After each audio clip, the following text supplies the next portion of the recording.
It's another edition of Time About the Movies, and today we're taking a look at the films of February 15th, 2002. We have 5 films to look at today, so a lot to get to. Let's just go ahead and jump on into it. We'll start off with the biggest new release of the weekend, Denzel Washington in the action thriller, John Q. John Q always played by the rules. Mike's heart is useless. He's going to need a transplant or he's going to die. Your insurance does not cover this. Until the day he was forced, Please, I'm sorry. to change the rules. Do something! Denzel Washington. Hospital's under new management now. Free health care for everybody. This is going to end up bad for you, John. John Q. Rated PG-13. Starts Friday, February 15th. Washington plays the title character, who's a man who's forced to take a hospital emergency room hostage in order to help his son receive a heart transplant. You see in the trailer there, Robert Duvall, James Woods, Anne Hesh, Kimberly Elise, and Ray Liotta are among the cast in this particular film. And, like I've talked about this before about Denzel Washington. I think he's the greatest actor we have right now.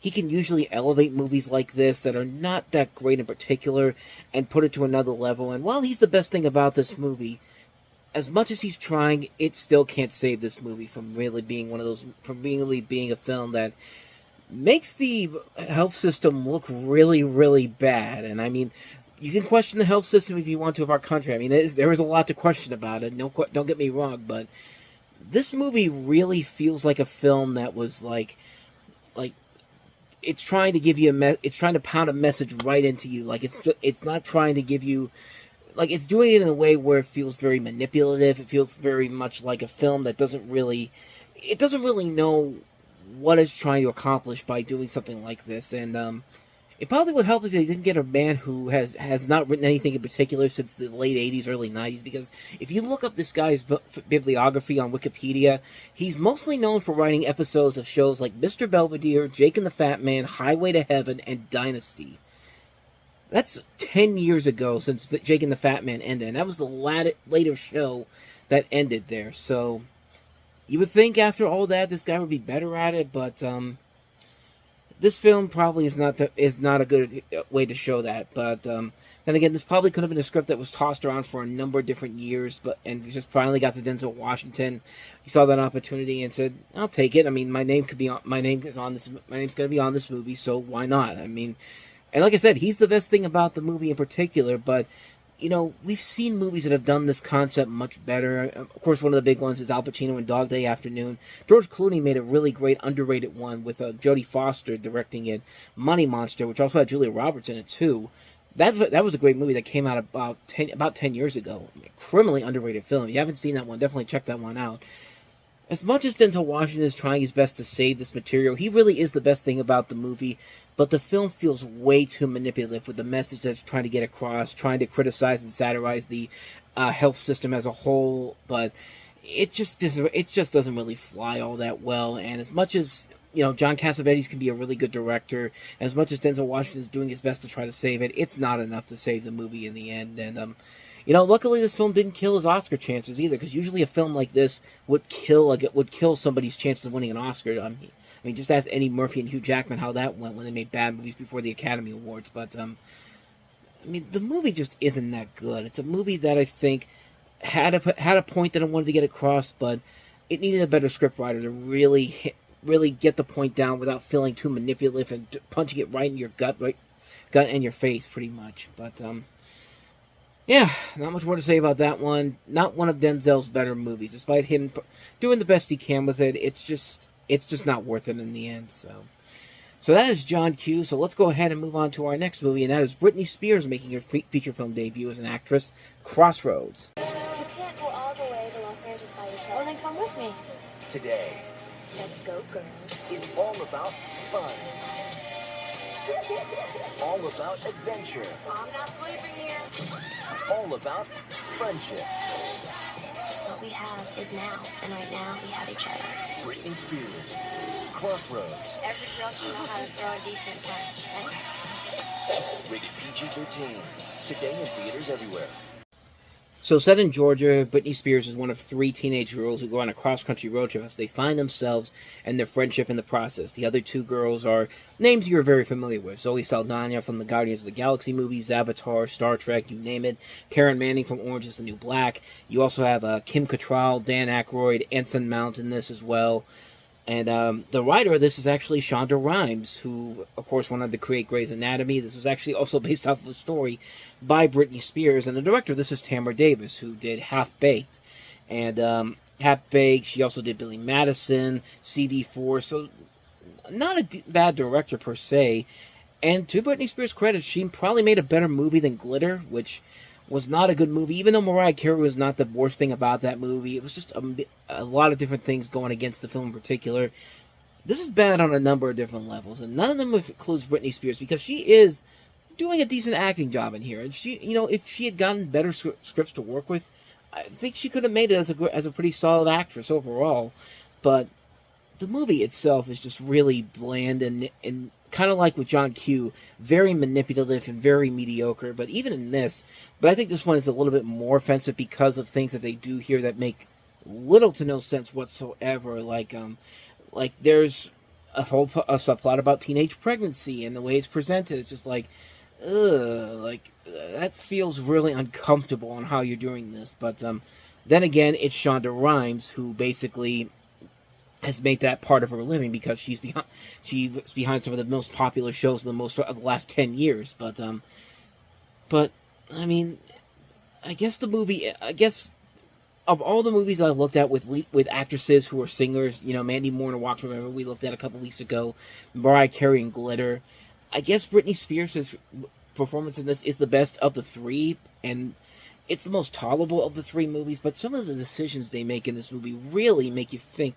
like, what the hell are you thinking? I mean, like, if you had a better script, maybe you could make this work, but I don't know. To me, personally, this is one of those movies where, as much as I like Britney Spears in this, I can't really say it's a good movie in general. But if you're looking for, like, the best of the 3 films I just mentioned, Walk to Remember, Glitter, and this is probably the best one, but even then, it's not that memorable of a movie. And, when the movie was actually re-released in the theaters not too long ago, and I'm thinking, why? Like, why put that out in theaters again? Like, this movie wasn't really that popular enough to warrant a re-release on the big screen. And supposedly they did it because Britney Spears' memoir had just come out recently.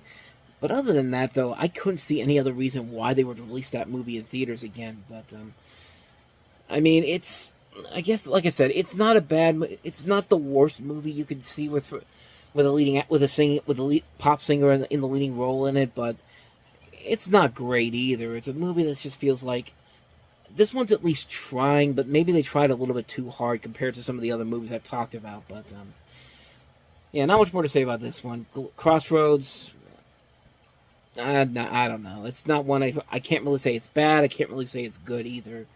But I digress. So let's go ahead and move on to our next movie, which is a Peter Pan sequel, coming nearly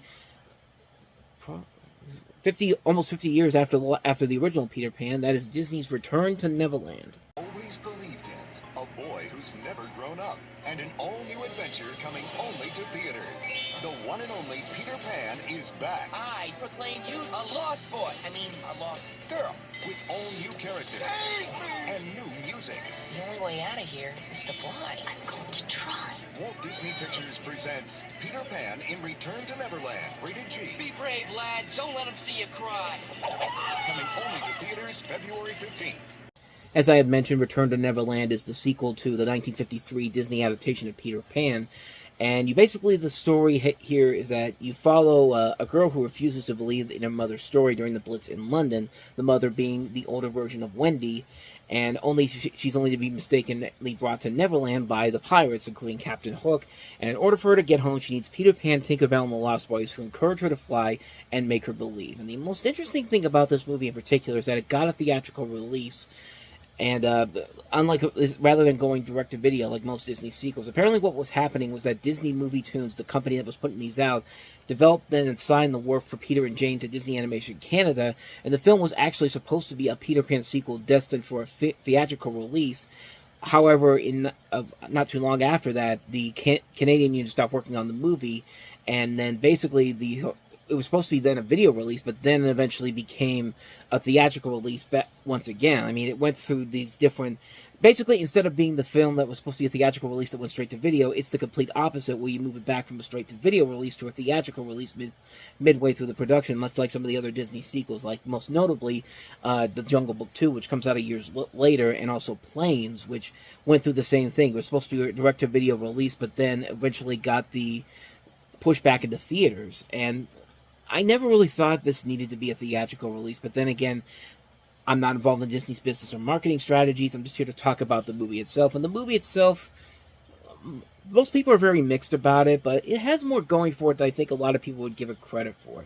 I do like the interesting hook to the idea, no pun intended, that the main character, she has to deal with the fact that she's living in a country being torn apart by World War II, and you understand why she acts the way she does. She can't really believe in magic or fairy tales when you're in the middle of a war-torn country where thousands of people are getting killed or severely injured almost every single day.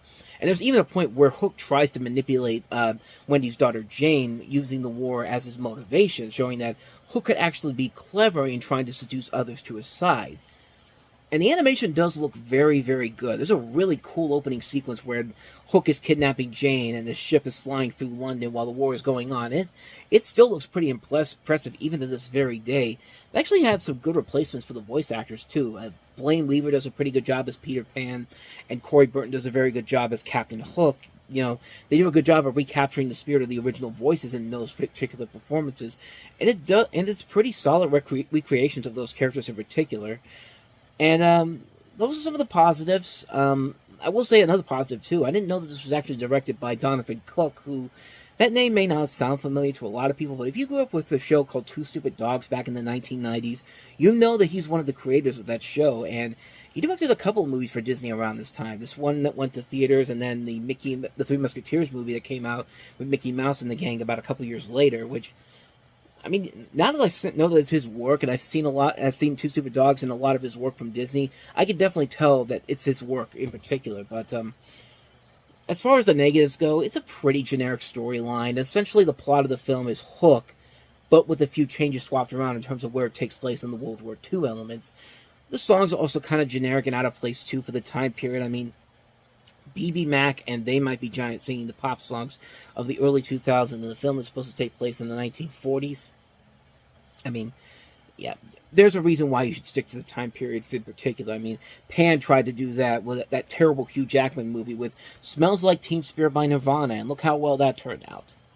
But, I guess one other positive I could bring up with this movie is that I do like the thing that happens at the end when, you know, the young Peter Pan meets the older Wendy and she actually remembers him and Peter Pan's looking at her, and, like, it's a nice little scene, and it actually helps. It helps a little bit to give this movie a little bit more light to it than I think a lot of people would have looked at it, but other than moments like that, it's not a memorable movie in particular like the original Peter Pan, but it does have those moments I talked about where it is worth it when it's all said and done. I think the animation is okay. I think the voice acting is pretty good. Some of the twists and turns they do here are pretty cool. Some of the ideas they actually do are pretty interesting. So I can't really say it's a loss in particular or a pointless film in general, because there are some cool ideas that they actually do work with here. But I just wish that the film had done more to maybe kind of make it seem more theatrical than what it actually is, and to actually do something a little bit different in terms of the storyline and pretty much the music in general. But other than that, though, it's still I think it's a fun little film. I think if you watch it once, you probably get some enjoyment out of it. I don't think you'd watch it as many times as you would say you would with the original Peter Pan, which still holds up on a number of different levels, and obviously is the better movie. But this, I don't know. I think it's a lot better than people would give it credit for. Definitely check it out. I think it's definitely worth it, but just don't expect it to be something on the same level as the original Peter Pan. So with that said, that's Return to Neverland. Now let's go ahead and get back to some crappy movies. Bruce Willis' new movie, Hart's War. Prisoner of war camp. There's an escape going to take place. 35 men going to the wire. How do you choose who goes out and who's sent back to catch the Halford? They were soldiers That's Ethan! with one last mission. Stand them up! They knew nothing! One man will not sacrifice one last stand. As long as my son knows everything's okay. And one last battle. Bruce Willis. Hart's War, rated R. Starts February 15th at theaters. Bruce Willis plays a fourth-generation Army colonel who's imprisoned in a brutal German POW camp. Still, as the senior-ranking American officer, he commands his fellow inmates, keeping a sense of honor alive in a place where honor is easy to destroy, all under the dangerous eye of the Luftwaffe veteran Colonel Wilhelm Visser. Never giving up the fight to win the war, McNamara is silently planning, waiting for his moment to strike back at the enemy, and a murder at the camp gives him a chance to set a risky plan in motion. With a court-martial to keep Visser and the Germans distracted, McNamara organizes a cunning scheme to escape and destroy a nearby munitions plant, enlisting the unwitting help of a young lieutenant played by Colin Farrell. Together with his men, McNamara uses a hero's resolve to carry out his mission, ultimately forcing the weight of the value of his life against the good of the country. And, I don't know. This is one of those movies where there was some promise to it overall. It's got a good director who did Primal Fear. He also did Frequency. But then again, he also did Fallen, which was one of Denzel Washington's worst movies in particular. Billy Ray is a writer here that's very familiar with his work. If you've seen stuff like Shattered Glass, Breach, Overlord. I mean, he's done a lot of stuff here. The Hunger Games, Captain Phillips. So he's had some decent films overall. I was bored by this movie, man. Like, I love Bruce Willis, and I like seeing him in movies where he's playing a different role than what we're used to seeing, but man, it's just not worth it, man. There's too many subplots going on, too many characters that really feel unnecessary in general, and for a movie that's just a little over 2 hours long, it feels like you're sitting there for a long, long period of time, and you don't really get invested in these characters whatsoever. As much as you admire the talents of the people involved. I mean, Colin Farrell, Terrence Howard, Linus Roach, Maury Sterling, Adrian Grenier is in this as well. Rory Corcoran, Sam Worthington, Jonathan Brandis is in this movie as well. Like, there's a lot of promise here with the people involved in here, but the story is just so bland and mediocre, and there's nothing really about it that makes you get excited when it's all said and done. Especially since Black Hawk Down had just come out beforehand, which I thought was a far superior war film around this time period. This movie just came around and just feels like a drag throughout most of it. And as much as it's trying its best, you just can't get really invested into it. It's a boring movie with a story that's not really all that engaging, all that interesting, and it just feels forced. It feels like a movie that's just really forcing it down your throat, and it runs on way too long. It drags. There's never really a point where you get invested or excited in what's going on. It's just like you're waiting for it to just end already. Kind of like the reviews I do here, but I digress. Hart's War, yeah, it's, as much as it's trying, it's just not worth it in the end. It's a boring movie, a dull drag of a film. It's just not worth it in the end, so that's Hart's War. So let's end the show on a positive note here. Let's talk about Broken Lizard's comedy classic, Super Troopers. Give me a double bacon cheeseburger. Double bacon cheeseburger? It's for a cop. What the hell's that all about? You gonna spit in it now? That look like spit to you? Yeah. Super Troopers. Rated R. Starts Friday, February 15th. First, let me say that scene in particular plays out much funnier in the movie. You think it's going to be just that one little scene right there, but no, it adds on if you're watching it in the movie, and it's much better in the movie itself. I mean, that's one of those scenes where you think you've seen the best clip moments from that particular scene, but no, you got to see the movie to see how that plays out. But the story of this movie, I don't really think I need to say this about that, because you have 5 straight troopers from Vermont out to have a good time. Stationed in a remote area near the Canadian border, the troopers, avid pranksters with an affinity for syrup, have a knack for screwing up on the job. But when budget cuts in the town of Spurbury threaten the livelihood and pit them against the arch-rival Spurbury PD, the 5 friends try to straighten up and fly right. That is until a dead body is discovered and a possible drug ring is unearthed. The Super Troopers spring into action, attempting to solve the crime, save their jobs, and outdo the local police department. This came before Reno 911, and I think a lot of the inspiration for Reno 911 came from this movie, because you could definitely feel a lot of the inspiration from this movie in that show. And this is a movie that opened the door to Broken Lizard to a lot of people, myself included. And these guys are funny. I mean, Jay Chandrasekhar, Kevin Heffernan, Steve Leamy, Paul Sotier, Eric Stolhansk. I mean, these guys are really, really funny. They have a lot of funny moments in this movie. And this film is just absolutely hilarious. It's a stupid comedy, but it's the best kind of stupid comedy, where a lot of the memorable moments in here are great. That scene I was just talking about, the scene where the guys are asked by the cops to pull over, just like, he's already pulled over, he can't pull over anymore. And like, scenes like that really are what carried the movie overall to this other level. It's a really, really funny movie. Absolutely brilliant. A phenomenal cast in particular. That also includes Brian Cox and Marisa Coughlan. I mean, it's a hilarious movie, man. I don't think I need to say any more about this particular movie that hasn't already been said already, because this thing did go on to have a massive cult following, and even led to a sequel that came out in 2018, which is not quite as good as the original film, but it's still fun. I still found a lot of fun in that particular movie. But this, yeah, man, this is a really funny movie. This is one that still holds up. It's really funny, really stupid fun. It's fun, man. It's just classic comedy. The classic kind of screwball comedy that works for a movie like this. It just works for this time. It's a brilliant movie, man. It's a really, really funny movie. I love it. It never gets unfunny every time I see it. It's really brilliant stuff. I really love it. Super Troopers, what more do I gotta say? And so with that said, we wrap up another edition of Time About the Movies. When we meet next time, we'll take a look at 2 movies, including the last film starring Aaliyah, Queen of the Damned, and we also have Tom Shadyak's film Dragonfly with Kevin Costner.